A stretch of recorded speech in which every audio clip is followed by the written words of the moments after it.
worn and beaten wooden planks of the bench do not look overly... We can sit on benches after we've solved the murder. You can revisit the bench if you ever need to pass the time when Lieutenant Kitsuragi is gone.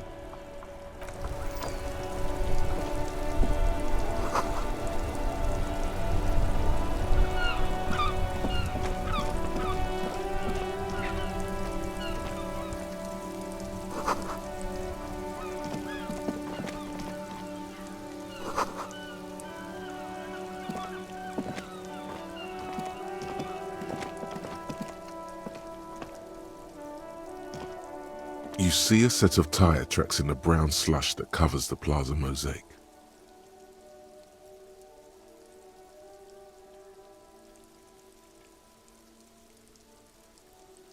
Hard to say.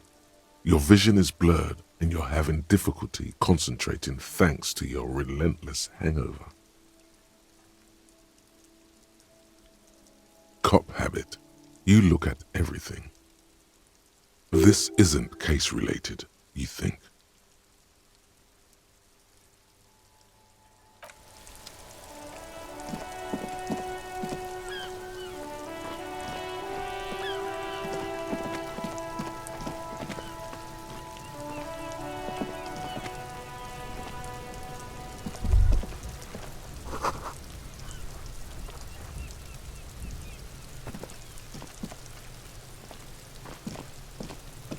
There are several footprints in the mud, left by work boots. Anywhere from 6 to 12 pairs have walked here.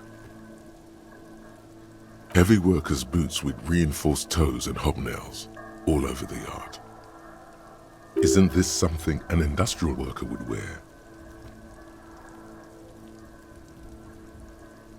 Noted.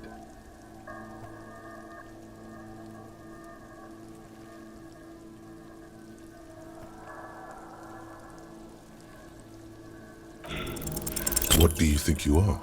A super detective? You're hungover. These are just dents in the mud. No pattern emerges for the time being.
An inconspicuous pile of the roofing material, eternite.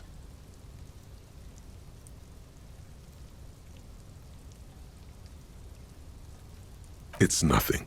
Someone just left some roofing material slanted against an old shack.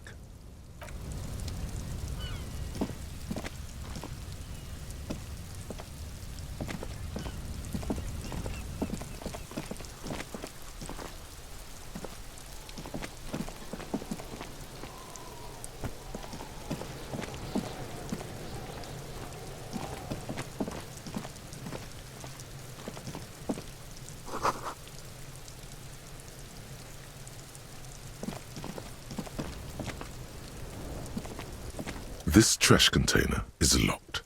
The sliding lid has a padlock that says, "Whirling in rags." There's something in there, not necessarily connected to the case, but still. Well, it is a container. Maybe you're prioritizing it. Trash, food waste from the cafeteria. They lock these containers to keep the derelicts from flocking in. Could be evidence too. What do you mean, feel?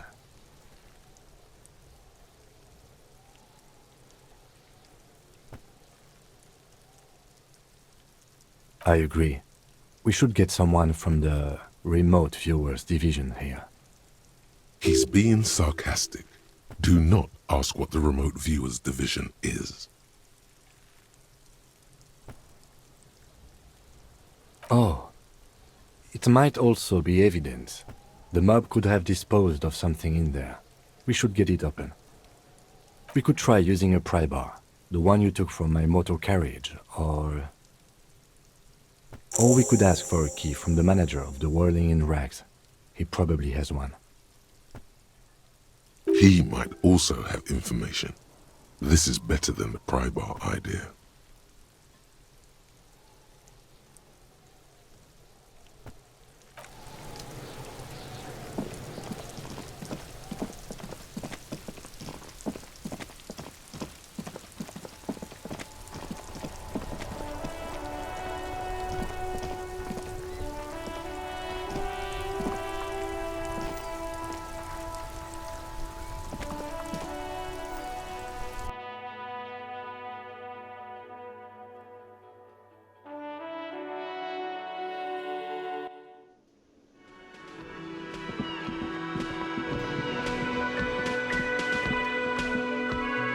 Can I help you?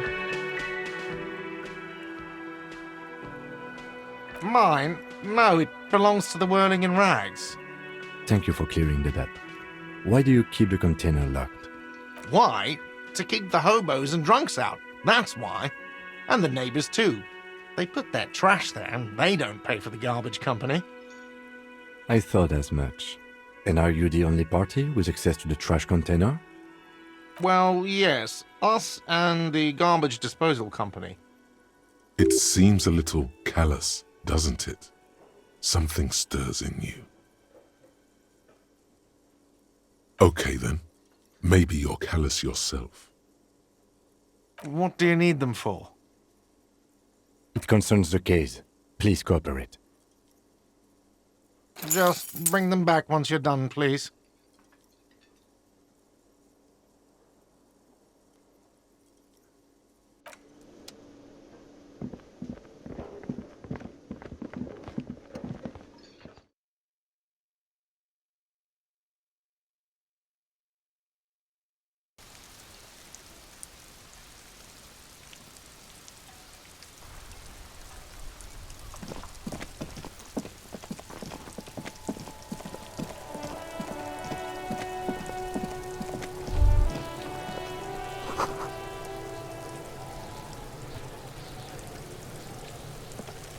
This trash container is locked.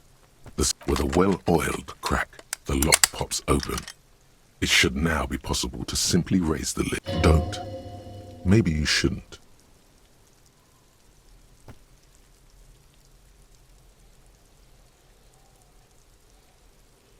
There is, but you won't like it.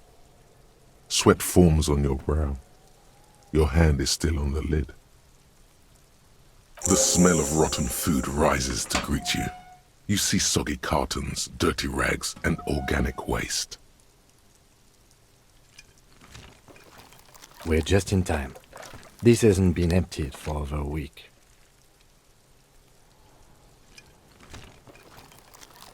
You see milk and egg rest with one broken egg in it. Some pasta wrapper. Picking up the soggy packages somehow feels familiar. You've done this before.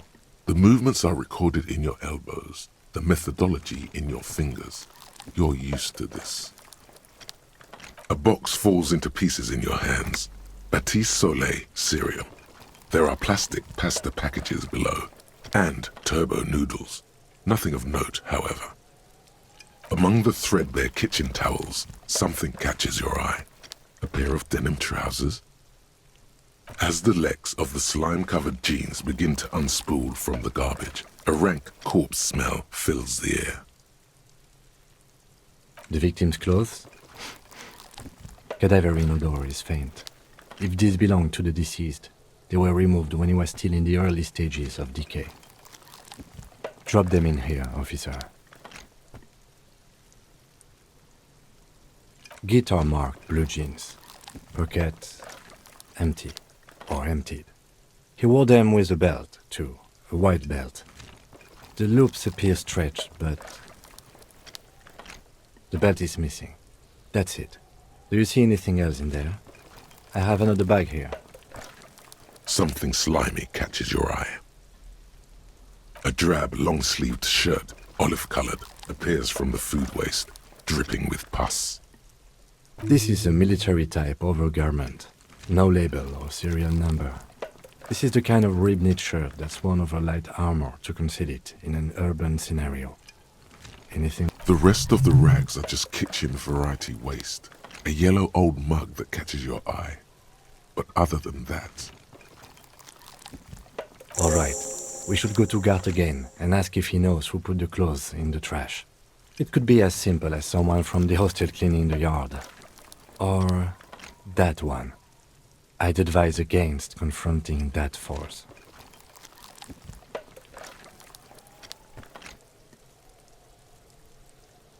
Not really. All we know is the victim's clothes are in the trash, the lid was locked, and his establishment had the key. It's just a small loose thread. The fuck's he on about, kids? You hear that, Kuno? He thinks you're an infant or something. See? The lieutenant nods, then looks back into the trash container.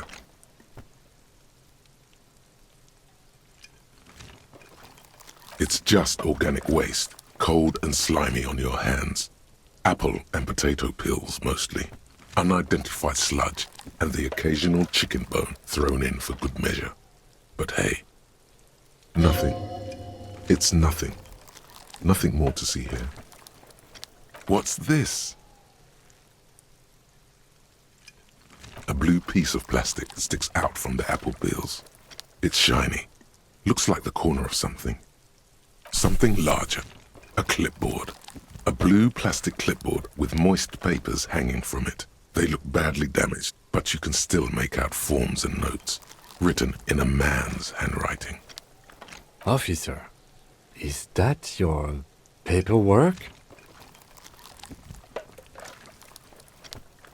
It is. Look, the plastic has the RCM street grid on it. You've even got an autopsy form in there.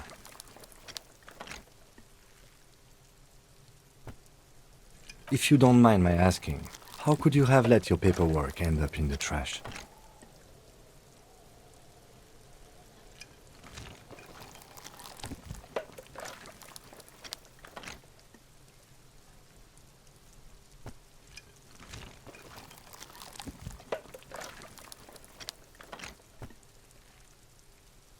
Well, His eyes express a rare condolence. Then he picks it up. lucky we found it. You should take stock of what remains, just to be sure some has not made it into the hands of the RCM's adversaries. Organized crime and the like. There might have been police secrets in your notes. It would also not hurt to start taking notes on the case. Now, tell me what your eagle eyes see. Or are we finished? Some items, such as the ledger you found, are interactable. Go to your inventory and select the Interact tab to read your paperwork. You pick out a broken mug with an oddly racist depiction of the yellow man frolicking in saffron. Only in its social sensibility.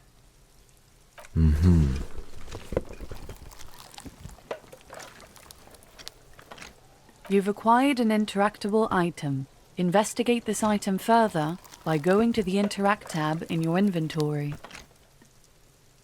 The container sounds a muffled gong. That's one thing off the list. I think we got it all.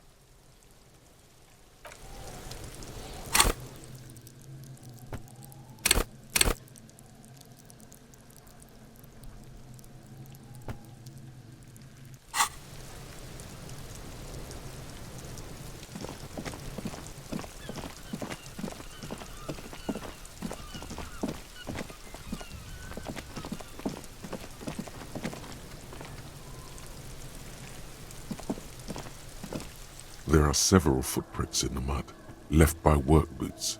Anywhere from 6 to 12 pairs have walked here.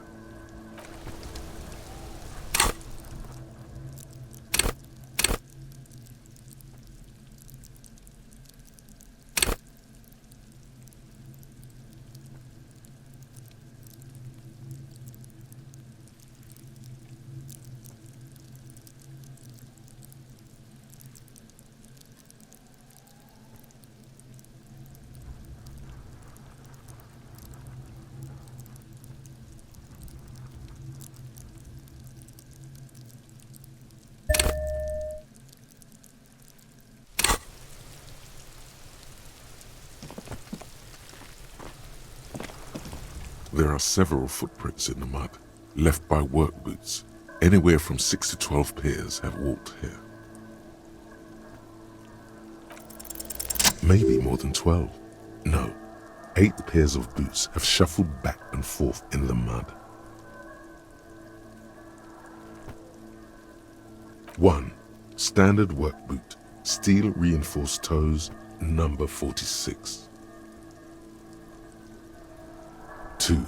Standard work boot, steel reinforced toes, number 44. 3. Hobnailed work boot, steel reinforced toes, number 43. 4. Standard work boot, number 45 or 46. You don't know. It's a miracle you can tell the prints apart as it is. The cold must have preserved them. 5.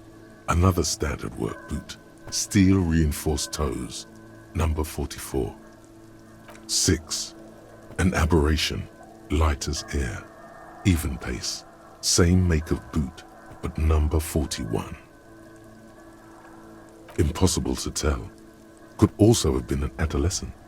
The gait is undeveloped. 7.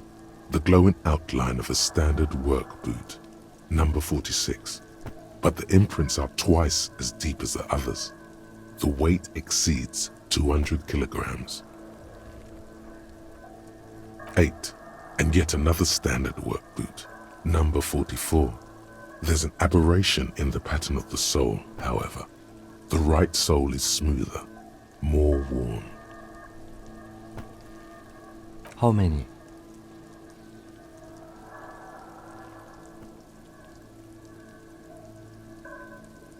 I was pretty off then. I counted 20.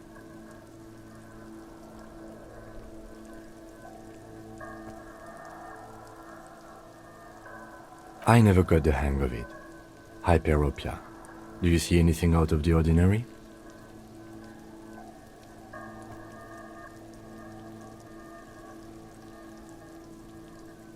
$200? Could it be the combined weight of 2 people, one carrying the other who's tied up? Let's say a heavily built worker carrying a similarly built, soon-to-be-dead man. He might be right. 200 kilograms of living weight is unlikely.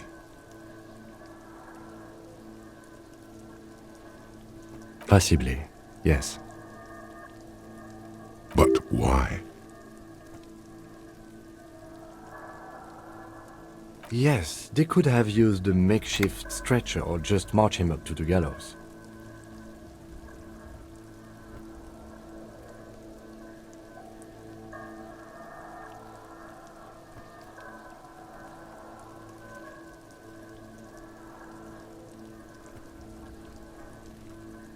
Even easier to carry on a stretcher or between 2 men. Anyway, it's for future consideration. What else can you see? Interesting. Let's name it the old soul. Someone operating a workbench with a pedal, like a joiner at the harbor. Or maybe a drummer? He regrets it the moment he says it.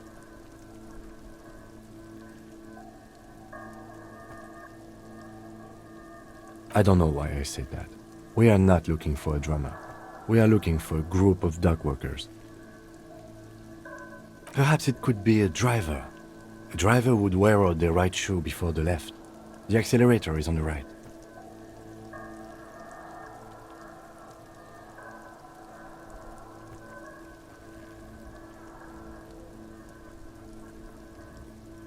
We should keep our eyes open around the traffic jam. See whether anyone strikes out as a potential suspect. Seems prudent, no? Mm-hmm.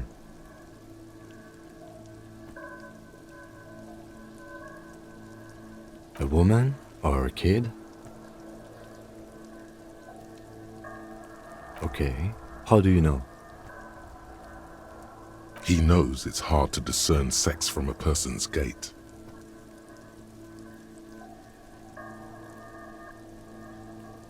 Understood. Anything else? A week, maybe? 7 days would fit the time frame provided to us by the caller, who reported the hanging. It is not impossible. I pulled last week's forecast for coastal Havashol. 7 days below freezing. The day before, the day of his hanging, was the last warm day. Correct again. Sub-zero temperatures would preserve the tracks in a good state. The commotion here could have taken place a week ago. What do I think? A mob of people brought something heavy to the tree. One of them was carrying the victim. They shuffled around, especially under the tree. Then, after hoisting him up, they stood in a semicircle facing his direction. At first glance, this appears to be a lynching. Indeed, they all stood in a row here and looked at the tree. Yes, everything fits so well. Carried him over, hoisted him up, watched him hang. This is easy. The lieutenant's eyes narrow. He's thinking to himself. I doubt, perhaps, it would be unprofessional of him to be sure of himself at such an early stage of the investigation. Either way. What else?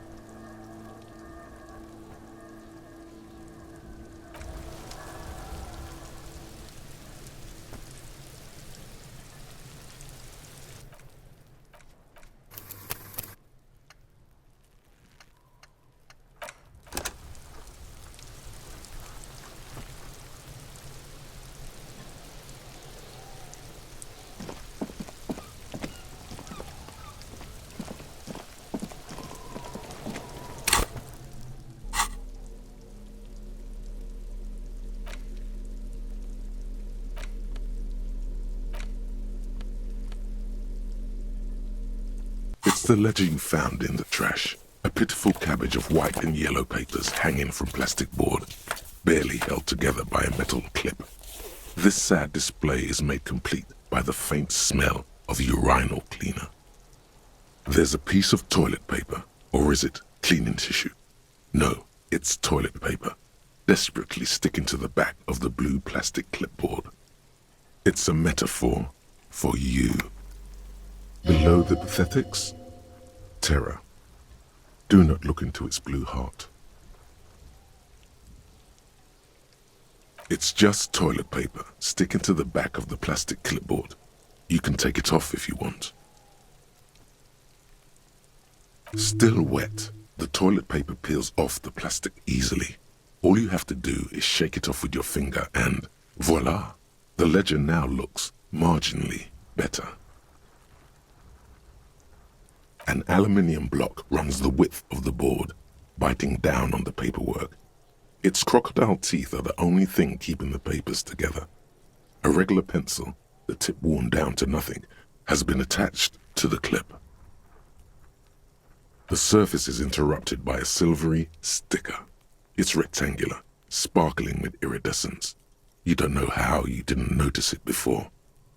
It is similar to the RCM watermark on your blazer the lieutenant mentioned. Didn't he say something about the headlights of his motor carriage? That you can read these there? What? Yes, halogen watermark used for adding information to RCM property. Any capable light with the right wavelength will do. Yes, RCM vehicles have headlights tuned especially to reveal halogen watermarks. This means you can read the watermarks if you just turn the lights on. It depends. Aside from an anti-counterfeiting stamp, Mine has my station number and address. The information varies by date of issue. Maybe yours will have how many cases you've solved. How many years you've been on the force, he's thinking. It'll have that. Okay. While a bunch of sodden papers sag from the clipboard in your hand, it's a sorry sight. They're not exactly white. They're yellowed in patches by sunlight and alcohol, and covered in dense blue handwriting. Ink escapes into watercolor patterns, reaching its tendrils across entire pages. The paper itself is checkered, with faint red lines, forming short paragraphs.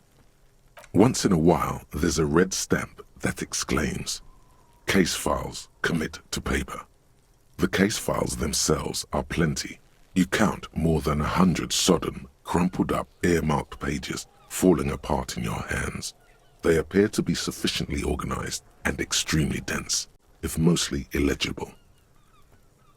Work, strife, poverty, the Jamrock Quarter. These are handwritten logs of investigations dating back to January 51, this year. The exact number is hard to estimate due to missing pages and an odd naming convention. But there are at least 20, maybe 30 cases undertaken, not completed, mind you. It's the middle of March. You have attempted 2 cases a week on average.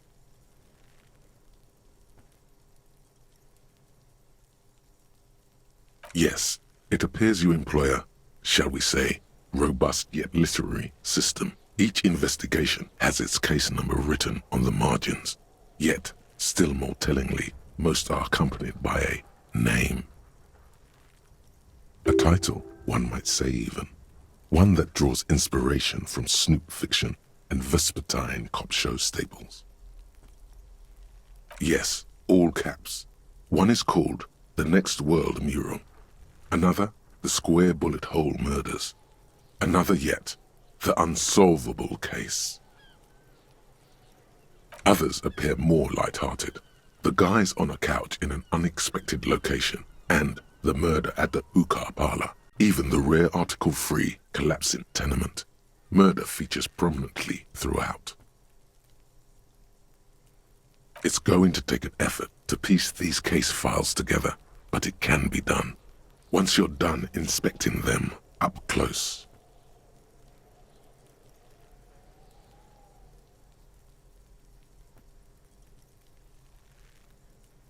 There is, for precisely one more.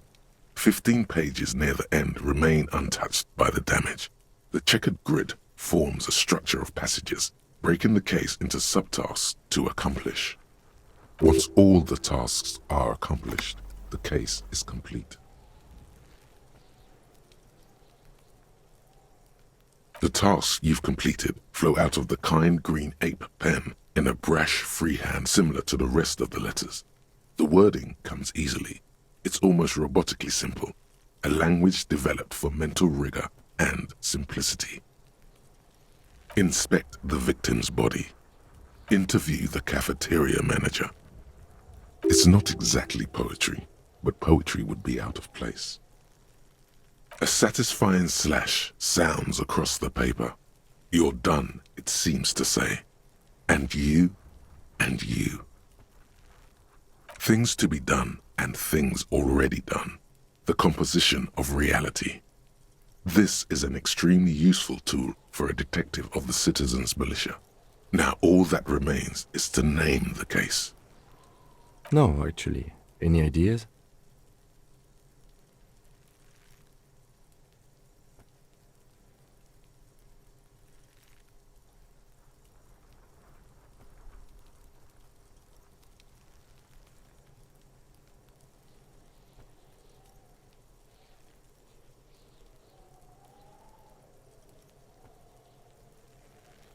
Great. That's great. That's actually what I was thinking too. The Hanged Man. Good, strong name. We have a very good name for the case now. I'm going to start calling it the Hanged Man. It's good we sorted this out.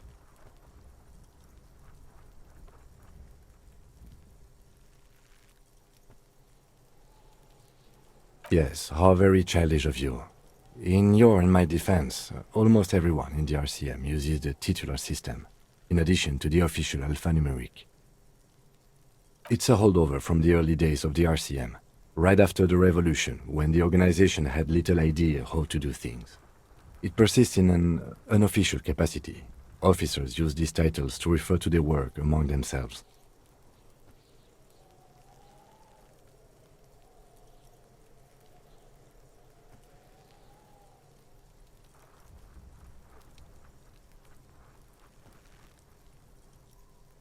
Your secret is safe with the rotten cabbage of papers in your hand. Writing covers almost all the pages. Huh? 2 complex cases to undertake is a lot, yes. You really have to push yourself. I would not suggest it, lest you start making mistakes. 2? That's a lot. I didn't mean to say you are making mistakes, by the way. That was presumptuous of me. It's okay. We all make mistakes. Like a fan of gills, the checkered papers dry in your hand. The handwriting is extremely dense, if mostly illegible. You don't exactly close them, so much as distance yourself from the smelly papers. They're a little further from your nose now.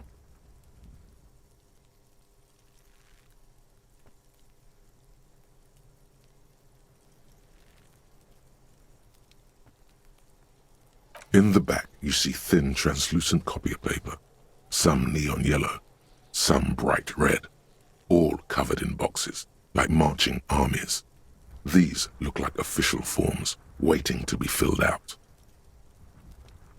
Then rip them from the binder and hand them out, according to type of form.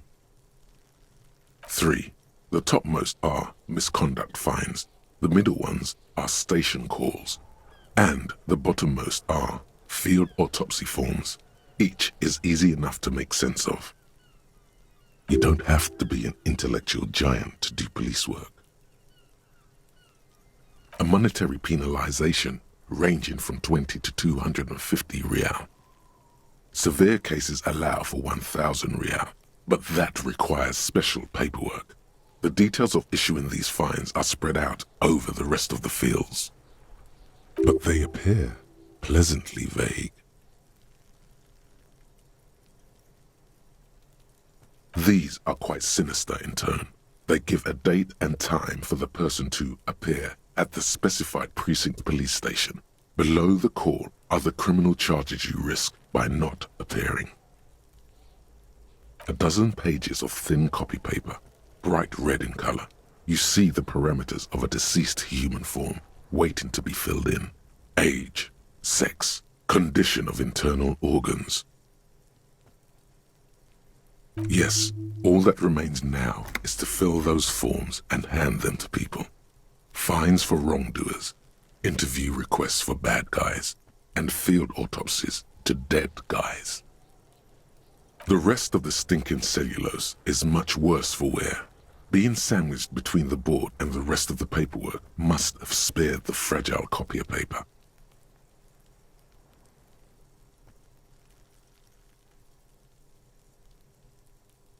It's made of dark blue plastic, hard enough to beat someone to submission with. The edges are rounded, however. The U4 size board feels thick and heavy in your hand. Light shimmers on its wet surface. On the back you see the embossed letters, RCM. Something rattles inside, ever so lightly. Is there a hidden compartment? Permeables. It's not hidden per se. The compartment is made for permeable materials that would get damaged if something happened to it. The plastic shimmers like lapis lazuli, but it is not see-through. You cannot see to its center. With your hands, U4-sized pages hang from the clip screwed to the top of the board.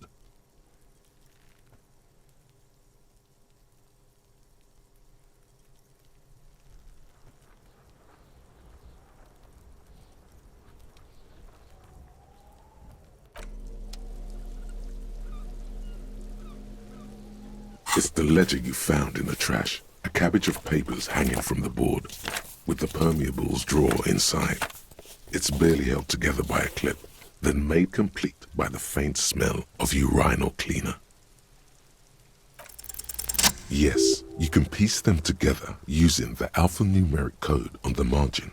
It always begins with HDB41, then date of initialization and time of arrival on the scene, followed by the title. For example, HDB 41120111700, the Next World Mural. Why yes, your precinct number is 41. Every last alphanumeric in the files begins with it, and these are your case files. It's safe to say HDB are your initials.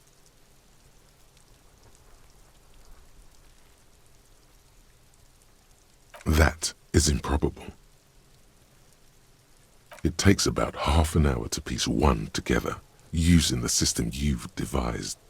Where do you want to start? This one is relatively easy to reconstruct. Overnight on 1202, a graffito, nay, a mural, appears on an 8-story tenement overlooking central Jamrock. The building is a sparsely inhabited ghost tower, part of a failed real estate development called Grand Couronne. Cause of failure, rent too high. The mural is enormous. 2 silhouettes, a man and a woman, are kissing. The text cut into their form reads, "True love is possible only in the next world. For new people, it is too late for us. Wreak havoc on the middle class." People call it that thing and that fucking thing. It's visible for miles. In 2 days, the station's complaints desk gets clogged with requests to remove the bummer. You and your partner are assigned to the case. The graffito crew is easy to track down. Only the bell lectures have the literage of industrial paint to cover the surface. One of the graffito artists is rumored to be rich. They take responsibility for the execution, but not the design. The ideologue of the Next World Mural, as the crew calls it, remains an unknown. The crew agrees to clean up after themselves. However, your partner, JV, is against the removal, citing public support for conservation. This leads to a debate in Precinct 41, which then spreads to the streets of Jamrock, ending in a rare plebiscite organized by you and the rest of Row 3. The 9,000 people subjected to the mural's message, all of Lakeside, Central Jamrock, and Villalobos, plus half of the eminent domain, participate in the vote. Although the case begins with what appears to be a lot of rambling on the streets as to how juvenile and stupid the mural is, given a choice between 2 options. A staggering 78% of voters choose to keep it. Turns out the opposition were a loud minority, and that love truly is possible in the next world for new people, and it is too late for us.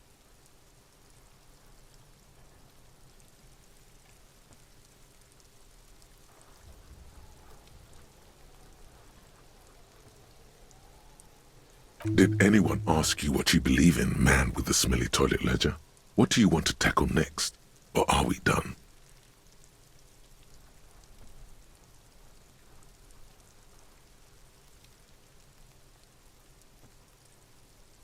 Not much has changed in the meanwhile.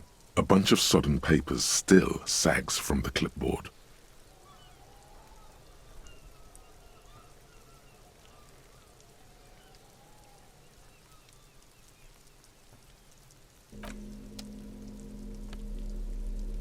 It's just a racist mug. What's there to read here? Not much. Oh boy, here we go. What are you going to say about a broken, tossed-away mug that you dug out of the garbage?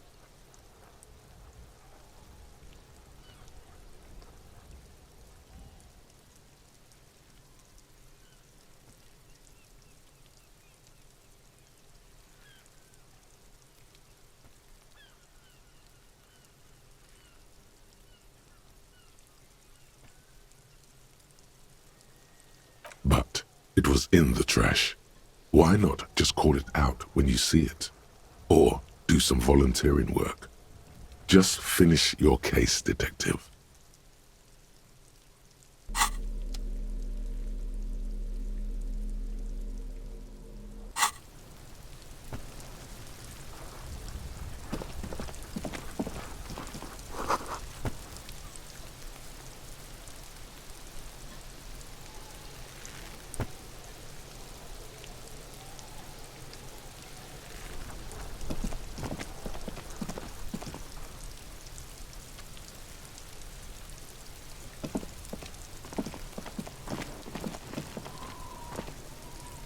The corpse looks at you with bulging white eyes. The face around them does not look human. It's swollen and ready to burst. His lips are fish-like and his tongue like a ball gag in his mouth. You seem to be holding your breath. A cargo belt twists his neck at an unnatural angle. The body below appears stiff. It's letting out an ungodly rot. The smell seeps in even through your clenched nostrils.